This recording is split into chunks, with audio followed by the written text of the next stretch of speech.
The ZANU-PF succession crisis panguva ino iri kuonekwa kunzi ndo iri kutora maheadlines munyika yeZimbabwe, kuchionekwa kunzi the battle between the Zimbabwean leader mutungamiri wenyika Emmerson Mnangagwa and his deputy VP Constantino Chiwenga panguva ino inokonzi yokonzeresa crisis. Right now kuri kuonekwa kunzi everything chiri kuitika munyika yeZimbabwe aiwa chiri kukonzereswa nemafights aripo between these two leaders. Sadamira mashoko ari kubuda panguva ino ari kuonekwa kunzi these guys, one is targeting the 2030 plan, while this is the other one. Arikuramba not subscribe or like on the bell icon. Tipina panapa munomo budanyo kwa mchenzi. President Emmerson Mnangagwa is allegedly plotting to extend his rule beyond the constitutional two-term limit, targeting 2030, instead of stepping down in 2028.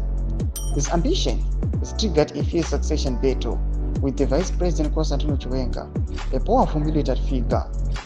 Since acting as president during Mnangagwa's absence in early 2024, Chiwenga has leveraged war veterans and military loyalty to challenge his boss. This open rift is now dividing ZANU-PF and the state. Mnangagwa, however, seems to be regaining control, at least for now, by neutralizing Chiwenga's allies and reinforcing his grip through civilian proxies like Tagwire. Domashko ari kuda panguva ino ari kuonekwa kunzi aiwa kunyangwe general vari kuonekwa kunzi influence yavo yanga yakanyanyisa kwazvo panguva ino vachionekwa kunzi vaisupportwa nemawar veterans.